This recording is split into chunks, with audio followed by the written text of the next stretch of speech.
সুপ্রিয় দাখিল 2026 পরীক্ষার্থী সকলকে অনেক অনেক শুভেচ্ছা এবং অভিনন্দন। তোমরা ইতোমধ্যে বাংলা প্রথম পত্র পরীক্ষা দিয়ে এসেছো। তো তোমাদের বাংলা প্রথম পত্র সম্পূর্ণ নির্ভুলভাবে যদি তোমরা সমাধানটা দেখতে চাও, নির্ভুল সমাধান আমরা নিয়ে এসেছি, নির্ভুল সমাধান নিয়ে এসেছি। তো আমাদের পূর্বে যে সাজেশনটা দেওয়া হয়েছিল, এখানে সাজেশন থেকে আমরা 100% কমন পেয়েছি। এখানে আমাদের যে প্রশ্নগুলো ছিল সংক্ষিপ্ত প্রশ্ন এবং এমসিকিউ প্রশ্নগুলো, এখান থেকে আমরা শতভাগ ইনশাল্লাহ কমন পেয়েছি। তো দেখো আমি এখানে প্রশ্নের যে সমাধানটা সেটা নিয়ে আসতেছে। দেখো তো প্রথম প্রশ্ন যেটা আমার কাছে যে সেটটা আছে সেটা হচ্ছে ঘ সেট। তো তোমরা সেট যেটাই থাকুক তোমরা মিলিয়ে নিবে প্রশ্নগুলো। যেমন প্রথম প্রশ্ন যেটা ছিল, বনফুলের মতে বাড়ির পাশে নিম গাছ গজালে কারা খুশি হন? উত্তর হবে হচ্ছে বিজ্ঞরা খুশি হয়। তারপরে দেখো 2 নম্বর প্রশ্ন যেটা আছে এখানে, তোমাকে পাওয়ার জন্য হে স্বাধীনতা কবিতায় দগ্ধবরের নরবরে খুঁটি ধরে কে দাঁড়িয়ে আছে? মোল্লাবাড়ির এক বিধবা। তাহলে এটা হবে 4 নাম্বার, মোল্লাবাড়ির এক বিধবা। এরপরে দেখা হচ্ছে প্রমোদ চৌধুরীর মতে কোনটিকে অনেকে কুপরামর্শ মনে করেন? বই পড়াকে অনেকে কুপরামর্শ মনে করেন। এরপরে দেখো একটা উদ্দীপক দেওয়া আছে, দেখো উদ্দীপকটি পড়ে 4 ও 5 নং প্রশ্নের উত্তর দাও। এখানে দেওয়া আছে দরিদ্র পরিবারের সন্তান তামিম মানুষের সহযোগিতায় পড়ালেখা শেষে জীবনে প্রতিষ্ঠা লাভ করে। একদিন তার গ্রামের এক দরিদ্র লোক মেয়ের চিকিৎসার জন্য তার কাছে সাহায্য চাইতে গেলে দারোয়ান দিয়ে তাকে বের করে দেয়। তখন দরিদ্র লোকটি তাকে বলল, আপনি শিক্ষিত হয়েছেন বটে, মানুষ হতে পারেননি। তো এখানে দেখো 4 নাম্বার যে প্রশ্নটা আছে এখানে উদ্দীপক দিয়ে আমাদের দরিদ্র লোকটির কথা শিক্ষা ও মনুষ্যত্ব প্রবন্ধে বর্ণিত কোন বাক্যের সাথে সাদৃশ্যপূর্ণ? তো আমরা দিব হচ্ছে এখানে শিক্ষা তার বইয়ের ব্যাপার, অন্তরের ব্যাপার হয়ে ওঠেনি। শিক্ষা শুধু তার বইয়ের ব্যাপার, অর্থাৎ বাহ্যিকগতভাবে সে শিক্ষা অর্জন করেছে, কিন্তু সে অন্তরের গত দিক দিয়ে কি সে বেড়ে ওঠেনি, এবং কি অন্তরের দিক দিয়ে সে কি বেড়ে উঠতে পারেনি। এরপরে দেখো 5 নম্বর প্রশ্ন যেটা আছে, 5 নম্বর প্রশ্ন, তামিমের মনোভাব শিক্ষা ও মনুষ্যত্ব প্রবন্ধে বর্ণিত কোন বিষয়টি ফুটে উঠেছে? শিক্ষার প্রকৃত উদ্দেশ্যের বৈপরীত্য, অর্থাৎ আসলে আমাদের সমাজে শিক্ষার যে মূল মহত্বটা থাকে সেটা আমরা দেখতে পাই না। আসলে শিক্ষাটাকে মানুষ গ্রহণই করে এখানে কি গ্রহণ করে টাকা উপার্জন করা, কিংবা কীভাবে নিজেকে অন্যকে পিছনে ফেলে কীভাবে নিজেকে উপরে তোলা যায়, কিংবা কীভাবে নিজের স্বার্থটা হাসিল করা যায়। কিন্তু আসলে প্রকৃত শিক্ষিত যারা প্রকৃত শিক্ষিত তারা এটা নেয় না। কিন্তু এখানে আমরা যেটা দেখতে পেরেছি যে তামিমের মধ্যে সেই প্রকৃত শিক্ষার অভাব রয়েছে, যার ফলে তার মধ্যে প্রকৃত শিক্ষার উদ্দেশ্যের বৈপরীত্য ঘটেছে, অর্থাৎ বিপরীত দিকটা ফুটে উঠেছে। এরপরে দেখা হচ্ছে 6 নম্বর প্রশ্ন, দেখো সেই দিন এই মাঠ কবিতায় চরের কূপ কাছে কি এসেছে? খেয়া নৌকাগুলো চরের কূপ নিকটে এসেছিল।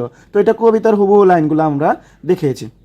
এরপরে দেখো 7 নম্বর যে প্রশ্নটা আছে এখানে, 7 নম্বর প্রশ্ন বলছে প্রবাস বন্ধু রচনায় তামাম আফগানিস্তানে মশহুর বলতে কোনটিকে বোঝানো হয়েছে? অর্থাৎ একটা আঙ্গুরকে বোঝানো হয়েছিল এখানে। বিখ্যাত, মশহুর বলতে এখানে কোনটিকে বোঝানো? বিখ্যাত বোঝাচ্ছে, মশহুর বলতে বিখ্যাত বোঝাচ্ছে। এরপর বলছে দেখো জীবন বিনিময় কবিতায় শ্রেষ্ঠ ধন দান করতে কে বলেছিল? দরবেশ।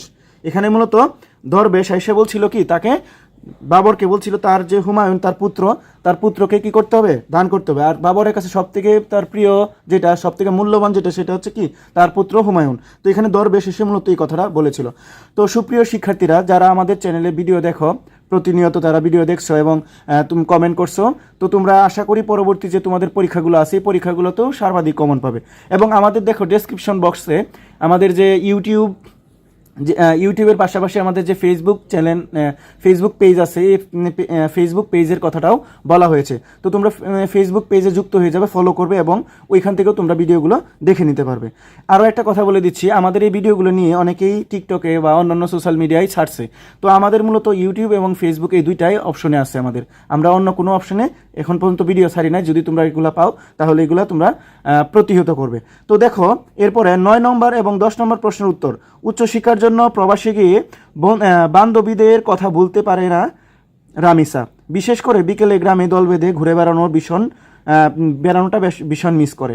তার সকল কাজের মাঝে ফেলে আসা দিনগুলো তাকে ভীষণভাবে নাড়া দেয়। তো দেখো প্রথম 9 নম্বর প্রশ্ন যেটা আছে, রামিসার মানসিকতায় কপোতাক্ষ নদ কবিতায় কোন চরণের সাদৃশ্য রয়েছে?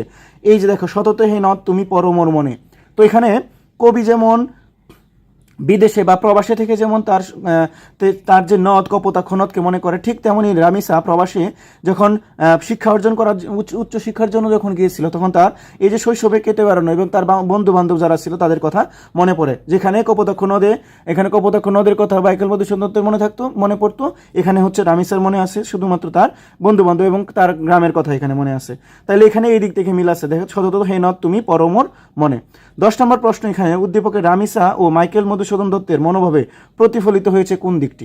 মূলত দেখো, মাইকেল মধুসূদন দত্ত এবং রামিসার মধ্যে যে দিকটি প্রতিফলিত হয়েছে, স্মৃতিকাতরতা, তার মধ্যে স্মৃতির আবেশ ঘটছে এবং সে পূর্বের যে কাহিনীটা বা পূর্বে ঘটে যাওয়া বিষয়গুলো সে কি আনছে এখানে। এরপরে দেখো আনছে দেশপ্রেম, উচ্চাকাঙ্ক্ষা ছিল না তার মধ্যে। তাহলে আমাদের উত্তর হবে 1 আর 2, অর্থাৎ ক নাম্বার উত্তর হবে। এরপরে দেখো 11 নম্বর প্রশ্ন, উমর ফারুক কবিতায় খলিফা উমরের প্রাসাদ কি দিয়ে নির্মিত ছিল? আমরা জানি যে খলিফা উমরের প্রাসাদটা কোনো অট্টালিকা, বড় কোনো অট্টালিকা ছিল না, মাটি দিয়ে তৈরি করা ছিল। তাহলে 11 নম্বরের উত্তর হবে 2। এরপরে দেখো 12 নম্বর প্রশ্ন, মানুষ মোহাম্মদ সাল্লাল্লাহু সাল্লাম রচনায় হজরত উমরের শিথিল অঙ্গ মাটিতে লুটিয়ে পড়লো কেন? তো এটা আমরা সবাই জানি, বীরবাহু উমরের যে তার যে দেহটা মাটিতে লুটিয়ে পড়ার মূল কারণই হচ্ছে আমাদের হজরত মোহাম্মদ সাল্লাহ সাল্লামের মৃত্যু সংবাদটা সে সহ্য করতে পারেনি এবং সে এই কারণে কি সে অবশ হয়ে যায় এবং মাটিতে লুটিয়ে পড়ে। 13 নম্বর প্রশ্ন যেটা আছে দেখো, আমাটির ভেপু গল্পে অপু চাল ভাজা চিবোতে পারছিল না কেন? মূলত অপু চাল ভাজা চিবোতে পারছিল না, আমরা এই কাহিনীটা জানি, তার দাঁতটা টকে গেছিল, আমকে দাঁত টকে। এরপরে দেখো 14 নম্বর প্রশ্ন, কপোতাক্ষ নদ কবিতায় বঙ্গজন বলতে কবি কাদেরকে বুঝিয়েছেন? অর্থাৎ দেশের মানুষকে বুঝিয়েছেন, অর্থাৎ দেশের মানুষকেই কি উনি বুঝিয়েছেন। তাহলে 14 নম্বরের উত্তর হচ্ছে দেশের মানুষকে। তো এরপরে দেখো আমাদের আরেকটা উদ্দীপক আছে, দেখো 15 নং প্রশ্নের উত্তর দিতে হবে এই উদ্দীপক থেকে। স্বামীর মৃত্যুর পর দেখো, স্বামীর মৃত্যুর পর ছেলে তারেক ও মামুনকে নিয়ে অথই জলে পড়ে যান আমেনা বেগম। নিজের সংসারে কাজের ফাঁকে ফাঁকে দুটি বাড়িতে গৃহকর্মের কাজ করেন। তিনি একার উপার্জনে 3 বেলায় খাবার, তার যে একার উপার্জন সেটাতে 3 বেলা তাদের খাবার জুটত না। কিন্তু তারেক ও মামুন এ বিষয়ে উদাসীন, তারা সারাদিন বন্ধু বান্ধবের সাথে হই হুল্লোড় করে সময় কাটান। তো 15 নম্বর প্রশ্ন দেখো, আমেনা বেগমের অবস্থার সাথে নিচের কোন চরিত্রটি মিল পাওয়া যায়? অর্থাৎ একলা নিজে কত দিকে যাবে, সকাল থেকে খার কেচে কাতর হয়ে যায়। এখানে মূলত সর্বজয়ের কথাটার সাথে মিলে যায়, অর্থাৎ 2 নম্বরের সাথে মিল আছে। এরপরে দেখো 16 নম্বর প্রশ্ন, তোমাকে পাওয়ার জন্য হে স্বাধীনতা কবিতায় ছাত্রাবাস বস্তি কিভাবে উজাড় হলো? নির্বিচারে গণহত্যার মাধ্যমে উজাড় হলো। এরপরে দেখো 17 নম্বর প্রশ্ন, 21-এর গল্প রচনায় তপু কিভাবে ফিরে এসেছিল? মৃত লাশ হয়ে ফিরে এসেছিল, এটা আমরা জানি। এরপরে দেখো 21-এর গল্প রচনায় তপু এখানে হবে হচ্ছে কঙ্কাল অবস্থায় ফিরে এসেছিল, বুঝতে পেরেছো? তো 21-এর গল্প রচনায় তপু কিভাবে ফিরে এসেছিল? কঙ্কাল অবস্থায় ফিরে এসেছিল। এরপরে দেখো উদ্দীপক আরেকটা এখানে দেওয়া আছে আমাদের। উদ্দীপকটা হচ্ছে দেখো, আজি ঝড়ো ঝড়ো মুখর হয়ে বাদল দিনে জানিনে কেন যে কিছু তেমন লাগে না। তো এটা একটা রবীন্দ্রনাথ ঠাকুরের একটা এখানে গানের কয়েকটা চরণ দেওয়া আছে। তো দেখো এটা কবিতা এটা। তো 18 নম্বর যে উদ্দীপকটা আছে, উদ্দীপকের শেষ চরণের সাথে বৃষ্টি কবিতা সাদৃশ্যপূর্ণ চরণ কোনটা? যে কেন যে কিছুতে মন লাগে না, অর্থাৎ তৃষিত বনের সাথে জেগে ওঠা তৃষ্ণা তপ্ত মন, অর্থাৎ তৃষ্ণা তপ্ত বৃষ্টির আকাঙ্ক্ষা বা কখন বৃষ্টি আসবে, সবাই কি এক অধীর আগ্রহে আছে এবং কখন বৃষ্টিতে ভিজবে এবং প্রকৃতি কখন তার রূপে ফিরে আসবে এবং সেটা শীতল হবে। তো এটা হচ্ছে 18 নম্বরের প্রশ্নের উত্তর হচ্ছে 3। 19 নম্বর প্রশ্ন দেখো, উদ্দীপক ও বৃষ্টি কবিতায় যে ভাবটি ফুটে উঠেছে তা হলো 2 এবং 3 মানব জীবনের হতাশার চিত্র এবং প্রকৃতি ও মানুষের অন্তরঙ্গ। দেখো তাহলে এখানে আমাদের হচ্ছে তোমার প্রশ্নের উত্তর হবে যে মানব জীবনের হতাশার চিত্র ও প্রকৃতি ও মানুষের অন্তরঙ্গ সম্পর্ক যেটা আছে। এরপরে দেখো 20 নম্বর প্রশ্ন যেটা আছে, 21-এর গল্পে কে গল্প করার ব্যাপারে উস্তাদ ছিল? তপু গল্প করার ব্যাপারে উস্তাদ ছিল। তিনি আমার আকার প্রকার দর্শনে তাহা বুঝিতে পারিলেন। প্রত্যুপকার গল্পে এখানে কি বলতে বুঝিয়েছেন? অর্থ সংকটের কথাটা এখানে মূলত 2 নাম্বার যেটা, যে তার কাছে যেহেতু কিছু ছিল না তো সেটা সে ভালো করে বুঝতে পারছিল অর্থ সংকটের বিষয়টা। 2 নাম্বার 22 নম্বর যে প্রশ্নটা আছে, বোশের কবিতায় কার ভিটে গুড়িয়ে দেওয়ার কথা বলা হয়েছে? মহাবীরের ভিটেটা ঘুরিয়ে দেওয়ার কথা বলা হয়েছে। 23 নম্বর দেখো, জীবন বিনিময় কবিতায় নতমস্তকে রহিল সবাই কহিল না কোনো কথা। জীবন বিনিময় কবিতায় নতমস্তকে রহিল সবাই কহিল না কোনো কথা, অর্থাৎ হুমায়ুনের মৃত্যুর আশঙ্কায় সবাই কি চুপ করে রয়েছে। এরপরে দেখো আরেকটা এখানে বলা যায়, দায়িত্ব পালনে অপারগতায় সে কি তারা সবাই চুপ করে রয়েছে। এরপরে দেখো আরেকটা প্রশ্ন 24 এবং 25 নম্বর উদ্দীপক দেওয়া আছে, বিশ্ববিদ্যালয়ে পড়ুয়া নাফিস বাড়ি ফেরার পথে। দেখো বিশ্ববিদ্যালয়ে পড়ুয়া নাফিস বাড়ি ফেরার পথে সড়ক দুর্ঘটনায় 2টি পা হারিয়ে পঙ্গু হয়ে যায়। এখন তার ঘনিষ্ঠ বন্ধু বান্ধব ও স্বজনরা তাকে খোঁজ খবর রাখে না এবং দেখা হলে কথা বলতে আগ্রহ প্রকাশ করে না। এতে সে ভেঙে না পড়ে তথ্য প্রযুক্তির দক্ষতা কাটিয়ে উপার্জন করে সচ্ছল জীবনযাপন শুরু করে। 24 নম্বর প্রশ্ন দেখো, উদ্দীপকের বন্ধু বান্ধব ও স্বজনদের আচরণের সাথে শুভাগল্পের সাদৃশ্যপূর্ণ বাক্য কোনটি? শুভগল্পের সাদৃশ্যপূর্ণ বাক্য যদি বলি, সাধারণ বালক বালিকারা তাহাকে এক প্রকার ভয় করিত, তাহার সহিত খেলা করিত না। তো এটা হচ্ছে এটার উত্তর। 24-এর উত্তর হচ্ছে 4 নাম্বারটা। 25 নাম্বার দেখো, নাফিজের সাথে সুবার মনোভাবের বৈপরীত্যের দিকগুলো কি কি? সুবার মনোভাবের বৈপরীত্য দিকগুলো হচ্ছে আত্মপ্রত্যয় এবং স্বাবলম্বিতা। আত্মপ্রত্যয় এবং স্বাবলম্বিতা। তাহলে আমাদের উত্তর হবে হচ্ছে 2, 1 ও 3। 26 নম্বর দেখো, শুভাগল্পে অপরাহ্নে প্রতাপকে নদীর তীরে প্রায় কোন কাজে নিযুক্ত দেখা যেত?